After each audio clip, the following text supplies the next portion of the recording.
¿Qué tal? ¿Cómo andan? Bienvenidos y bienvenidas. Vamos a hacer este podcast para analizar un poco lo que fue la Revolución de Mayo, vista desde el pasado y en la actualidad. ¿Qué fue la Revolución de Mayo y qué representa en la actualidad? Es el título que también lo van a encontrar en el blog, algunasideasgenerales.blogspot.com.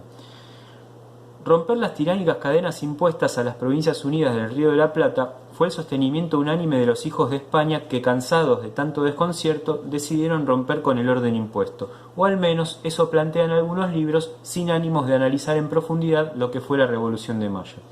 Así se inicia un proceso que cuenta con un antecedente fundamental: las invasiones inglesas y la reacción del pueblo de Buenos Aires, que defendió con lo que tenía un futuro de libertad. Ellos no lo sabían, ¿sí? Cuando hablamos de los hijos de España, hablamos de aquellos hijos que provenían de familias españolas y que incluso iban a estudiar a España y que después se venían de allá retroalimentados de nuevas ideas que incluso van a ser como una semilla para lo que es la futura Revolución de Mayo. Ellos y ellas no lo sabían, quizás nunca tomaron dimensión en esa lucha contra los ingleses, pero muchos de los que participaron se verían haciendo la futura revolución. Fueron tiempos en los que la maquinaria de guerra y de sangre se instalaron en el Río de la Plata. Eran momentos de demostrar valor, unión y fuerza. ¿Pero era tan así? Vale la pena recordar que la Revolución de Mayo fue la continuidad de un proceso que se inició con la invasión de los ingleses a Buenos Aires, y que el 25 de mayo de 1810 no fue nuestra independencia, sino que fue el día en que el pueblo de Buenos Aires decide imponer un nuevo orden, un camino imprevisto de obstáculos que se fundamentaban en las figuras de nuestros grandes patriotas, los hijos de España, que decidían por una patria desarmada. Se decidían ellos por una identidad: ser criollos y de América. Voy a tomarme una licencia para analizar la Revolución de Mayo desde otro lugar. Invito a que pensemos juntos y juntas a Manuel Belgrano, que es nuestro prócer, ¿sí? Uno de nuestros próceres más eximios, y por el cual conmemoramos este año 2020 250 años de su nacimiento y 200 años de su muerte. Decía Beruti: sí o no, pronto, señores, decirlo ahora mismo, porque no estamos dispuestos a sufrir demoras y engaños, pero si volvemos con las armas en la mano no responderemos de nada. Este es un análisis muy particular de lo que decía Beruti en una revolución en donde se está enfocando también Manuel Belgrano.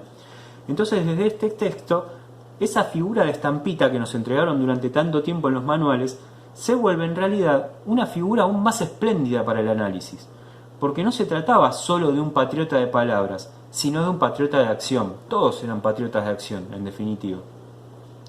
Es indiscutible que en su ser radicaba la más fuerte de las llamas del pensamiento patriótico, pero que además se trataba de una referencia preparada para dar el salto esperado.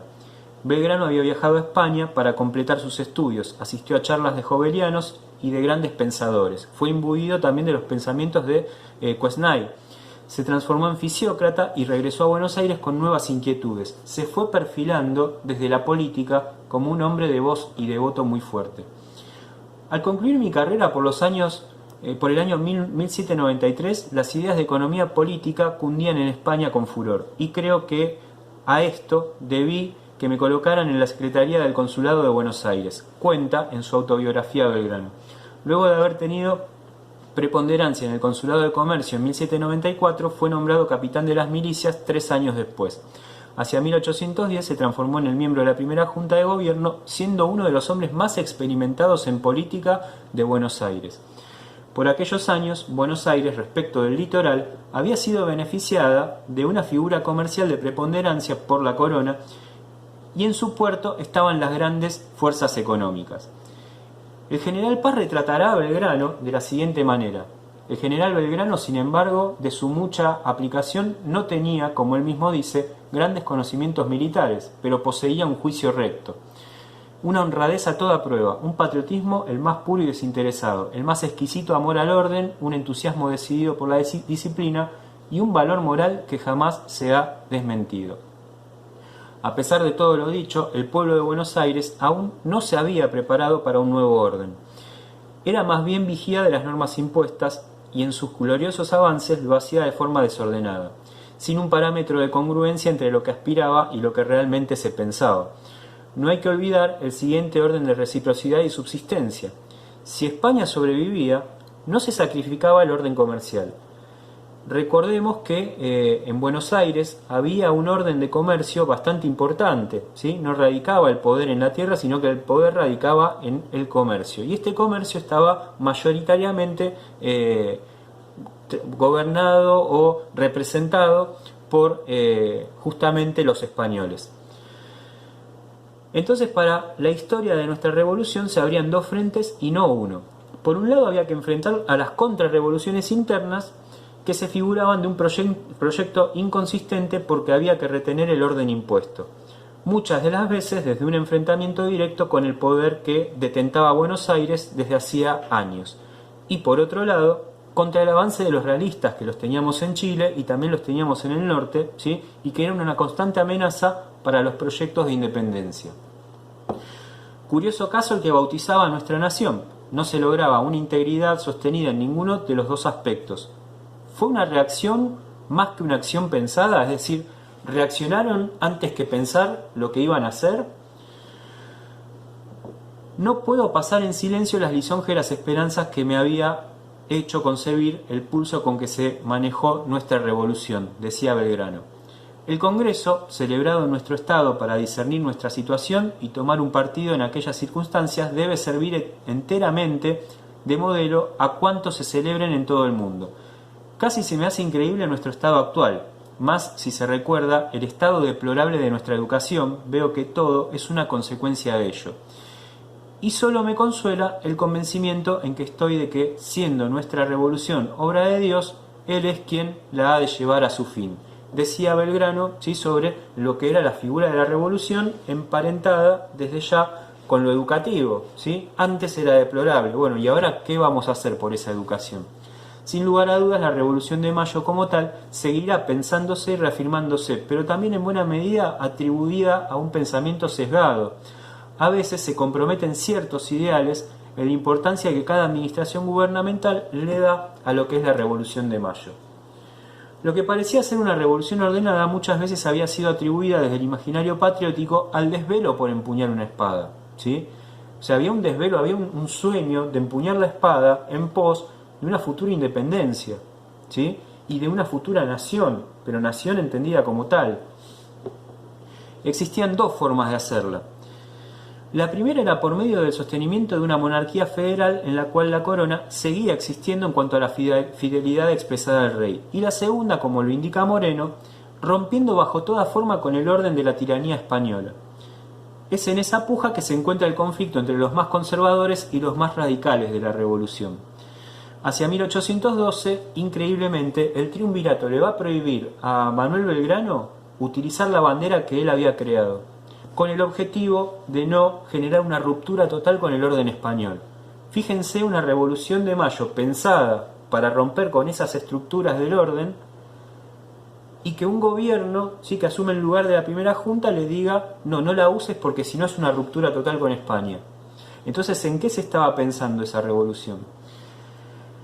Tal es la efervescencia del caso que un fuerte San Martín promueve un golpe a los idearios del patriotismo y comienza a pedir la independencia. No podía entender San Martín que durante mucho tiempo de declaración de lo que había sido la revolución no se había declarado la independencia. Y exalta la figura de Belgrano, que había sido tan denostada por el poder político de ese momento. No era, como se dijo por allí, de un presidente argentino a un rey español, una revolución de la angustia. Para nada estaban angustiados los patriotas, ¿sí? Era una revolución de las armas, en la que sus más eximios pensadores también tuvieron que sangrar, llorar y bramar por el fin de la tiranía, en donde los enfrentamientos internos también derivaron en muertes incomprendidas, y en donde los hijos de España comenzaron a definir su propia patria. Así como lo reza el poema, allí donde partir es imposible, donde permanecer es necesario, donde nunca se está del todo solo, donde cualquier umbral es la morada, allí donde se requiere arar y dar un hijo, allí donde se quiere morir, allí es la patria. Ellos ya se sabían americanos. ¿Cuántas conclusiones dispara la Revolución de Mayo? Identidad, diversidad cultural, ideas, patria.